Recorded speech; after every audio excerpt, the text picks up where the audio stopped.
हे students, कैसे हैं आप लोग। Welcome back to Pratham biology classes. How are you doing? Hope well, सब कुछ ठीक ठाक चल रहा होगा। तो आइए कंटिन्यू करते हैं हम अपना लेक्चर। ओके, सो पिछले लेक्चर में जो मैंने आपसे क्वेश्चन पूछा था वो था ये हु एम आई। सो ये आपको गेस करना था कि इसका नाम क्या है। सो क्वेश्चन ये था कि I am the process by which mineral matter is changed into soil. तो जो मिनरल मैटर है वो सॉइल में चेंज होता है, तो उस प्रोसेस का नाम बताना था। गाइस, तो आपने लोअर क्लासेस में आई एम श्योर ये पढ़ा होगा कि पीडोजेनेसिस एक प्रोसेस होता है, राइट, जिससे कि जो हमारा मैटर है, ठीक है, और जो हमारा ऑर्गेनिक मैटर है वो चेंज होता है किसमें, सॉइल में, राइट। तो पीडोलॉजी एक टर्म है, राइट, PEDEOLOGY, राइट। तो पीडोलॉजी एक टर्म है। Pedology means study of soil, right. तो वहीं से ये टर्म बना है पीडोजेनेसिस, ठीक है। तो पीडोजेनेसिस मतलब फॉर्मेशन ऑफ सॉइल, सॉइल बनता कैसे है, राइट। तो आई एम श्योर आप इसको आप ज्योग्राफी में पढ़ेंगे, राइट, कि सॉइल कैसे बनता है। और जो हमारा लास्ट का टॉपिक है, ठीक है, जब हम एनवायरनमेंट पे इकोसिस्टम के बारे में पढ़ेंगे तो उसमें भी थोड़ा बहुत इसके बारे में जानना है, राइट। तो चलिए अब हम चलते हैं अपने आगे के लेक्चर की तरफ। फाइन। सो स्टूडेंट्स, आज हम पढ़ने जा रहे हैं फर्टिलाइजेशन के बारे में, राइट। आज हम पढ़ने जा रहे हैं फर्टिलाइजेशन के बारे में। तो पिछले लेक्चर में हम पढ़ चुके थे कि पॉलन ट्यूब आपका पहुंच चुका था कहां तक, एम्ब्रियो सैक तक, ठीक, from micropyle and it has just reaches up to the embryo sac. तो आज हम देखेंगे कि पॉलन ट्यूब एंट्री कैसे लेता है एम्ब्रियो सैक में, फाइन, और मेल गैमीट और फीमेल गैमीट का फ्यूजन कैसे होता है। So today we are going to discuss about fertilisation, right. सो बहुत ही इंटरेस्टिंग टॉपिक है ये, इसको ध्यान से समझना। और इसमें टर्म्स जो आएंगे वो बहुत इंपॉर्टेंट है क्योंकि उससे क्वेश्चन बनते हैं और सब्जेक्टिव में क्वेश्चन इससे लिखने के लिए आपको मिलता है, राइट, चाहे 2 नंबर में मिले या 5 नंबर में मिले। तो आप इसको ध्यान से समझिएगा, फाइन, ओके। सो स्टूडेंट्स देखो, यहाँ पे आज जो हम पढ़ने जा रहे हैं entry of pollen tube into the embryo sac, fine, कि पॉलन ट्यूब जो है वो फाइनली एम्ब्रियो सैक में एंटर कैसे करता है। तो देखो थोड़ा सा इसको हम पढ़ते हैं तो उसके बाद हम फिर इसको समझेंगे। ओके, देखो, one of these to synergids starts to degenerates and the filiform apparatus of degenerating synergids guides the pollen tube to enter into the embryo sac, right. तो देखो आपको एम्ब्रियो सैक का स्ट्रक्चर तो याद ही होगा, फाइन। तो आप जानते हैं, अगर आप यहाँ पे अगर इसको थोड़ा ऊपर करके देखें तो देखो आप जानते हैं कि ये दो सेल्स क्या है, दीज आर सिनर्जिड्स या इसे हेल्पिंग सेल्स भी कहते हैं। तो इन्हीं की बात हो रही है, ठीक है। अब सिनर्जिड का अगर आप स्ट्रक्चर देखेंगे तो ये अगर मान लीजिए आप सिनर्जिड है, ओके, तो इसके बेस में यहाँ पे आपको कुछ फिंगर लाइक स्ट्रक्चर इस तरह से देखने को मिलेगा, ठीक है, जिसे हम कहते हैं फिलीफॉर्म एपरेटस, राइट। क्या कहते हैं, फिलीफॉर्म एपरेटस। ये जो फिंगर लाइक स्ट्रक्चर आप देख रहे हैं इसे हम कहते हैं फिलीफॉर्म एपरेटस। तो यहाँ पे फिलीफॉर्म एपरेटस का एक इंपॉर्टेंट रोल है, क्या, कि ये फिलीफॉर्म एपरेटस पॉलन ट्यूब को अंदर एम्ब्रियो सैक के अंदर एंट्री लेने के लिए गाइड करता है कि उसे अंदर जाना कैसे है, फाइन। तो देखो स्टार्टिंग में क्या होता है कि one of these two synergid starts to degenerate, ठीक है। अब ये दो सिनर्जिड है, ठीक है, एक ये और एक ये। अब इन दोनों में से कोई एक, ठीक है, इन दोनों में से कोई भी एक सिनर्जिड, ठीक है, वो क्या होगा, डीजेनरेट होना स्टार्ट होगा, ठीक है। और जो सिनर्जिड डीजेनरेट हो रहा होगा उसका फिलीफॉर्म एपरेटस पॉलन ट्यूब को गाइड करेगा कि वो एम्ब्रियो सैक में एंटर करे, फाइन। तो ये जो फर्स्ट लाइन है ये हमें ये बताता है। Next, as soon as the pollen tube enters in degenerating synergid, it ruptures and two male gametes are released and wall of degenerating synergid also dissolve, ठीक है। तो देखो ये क्या कह रहा है कि as soon as the pollen tube enters, मतलब जैसे ही pollen tube enter किया एम्ब्रियो सैक में, ठीक है, तो जैसे ही डीजेनरेटिंग सिनर्जिड में एंटर किया इट रप्चर्स, ठीक है, तो पॉलन ट्यूब क्या होता है, रप्चर कर जाता है, ठीक। And two male gametes are released and wall of degenerating synergid also dissolves, ठीक है। तो देखो यहाँ पे क्या हो रहा है कि अगर आप देखें कि सपोज करो ये आपका सिनर्जिड है, राइट, ये आपका सिनर्जिड है, ठीक है। अब ये डीजेनरेटिंग सिनर्जिड है। अब पॉलन ट्यूब यहां से एंटर किया, ठीक।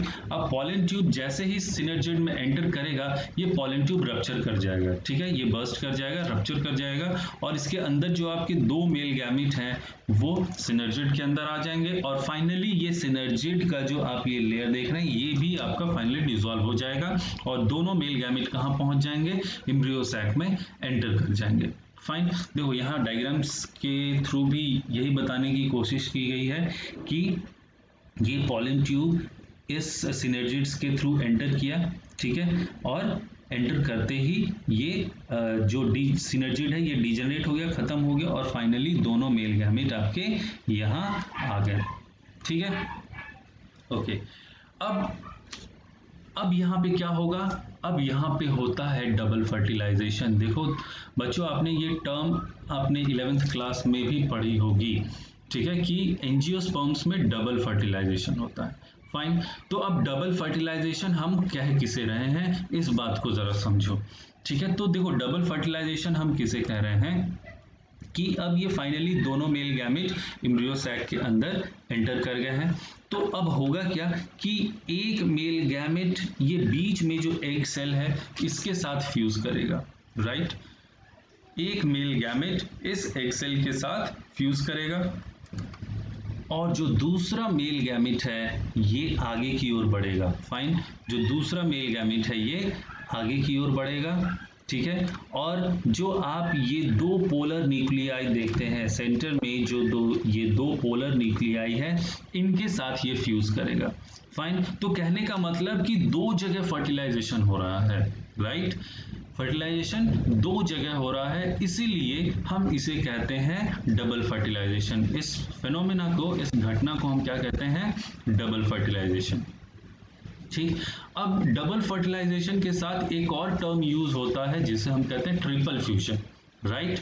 तो इन दोनों फिनोमिना को मिला के हम क्या कहते हैं, डबल फर्टिलाइजेशन। लेकिन जब ये दो पोलर न्यूक्लियाई आप जो ये देख रहे हैं दो पोलर न्यूक्लियाई इनके साथ जब एक ये मेल गैमेट मिलता है, ठीक है, तो आप देखो आप जानते हो कि ये पोलर न्यूक्लियाई भी हैप्लॉइड, ये पोलर न्यूक्लियाई भी हैप्लॉइड और ये जो मेल गैमेट आ रहा है ये भी कैसा है, हैप्लॉइड है। तो ये तीनों जब मिलेंगे, ये तीनों जब मिलेंगे तो क्या बनाएंगे, 3n, आप जानते हैं क्या बनाएंगे, 3n। तो इसे हम कहते हैं ट्रिपल फ्यूजन, ठीक है। तीन हैप्लॉइड न्यूक्लियाई जब आपस में मिल रहे हैं तो इसे हम कहते हैं ट्रिपल फ्यूजन। फाइन, तो आई एम श्योर ये क्लियर होगा आपको। ओके, अब हम आगे की तरफ बढ़ते हैं। ओके, तो अब देखो कि फर्टिलाइजेशन में हमने क्या लिखा है कि first male gamete, okay, first male gamete is haploid plus egg cell जो कि क्या है, हैप्लॉइड है। तो जब इनका फ्यूजन होगा तो ये क्या बनाएगा, जाइगोट बनाएगा, ठीक है, जाइगोट विल बी डिप्लॉयड और यही जाइगोट आगे चल के आपका एम्ब्रियो बनाएगा। फाइन, ओके, और नेक्स्ट ट्रिपल फ्यूजन में क्या लिखा है कि second male gamete plus two polar nuclei, okay. तो जब ट्रिपल फ्यूजन होगा तो उसके रिजल्ट में क्या बनेगा, तो उसके रिजल्ट में जो न्यूक्लियस बनेगा उसे हम कहते हैं PEN, याद रखना उसे हम कहते हैं PEN, प्राइमरी एंडोस्पर्म न्यूक्लियस। क्या कहते हैं, प्राइमरी एंडोस्पर्म न्यूक्लियस, और ये ट्रिप्लॉइड होता है, बहुत इंपॉर्टेंट है याद रखना, जो प्राइमरी एंडोस्पर्म न्यूक्लियस होता है वो ट्रिप्लॉइड होता है, 3n होता है। फाइन, तो इन दोनों फिनोमिना को मिला के, इन दोनों फिनोमिना को मिला के हम क्या कहते हैं, डबल फर्टिलाइजेशन, और सिर्फ इस घटना को, सिर्फ इस फिनोमिना को हम कहते हैं triple fusion, right. So the developing embryo will get nutrition from endosperm, ठीक है। अब ये एम्ब्रियो जो फॉर्म हो रहा है, अब इस एम्ब्रियो को न्यूट्रिशन चाहिए, राइट। तो ये न्यूट्रिशन कहाँ से मिलेगा, तो ये जो PEN फॉर्म हो रहा है, ठीक है, ये जो PEN फॉर्म हो रहा है वही आपका एंडोस्पर्म बनाएगा, यानी कि न्यूट्रिशन तैयार करेगा जो कि एम्ब्रियो को जरूरत है डेवलप करने के लिए। फाइन।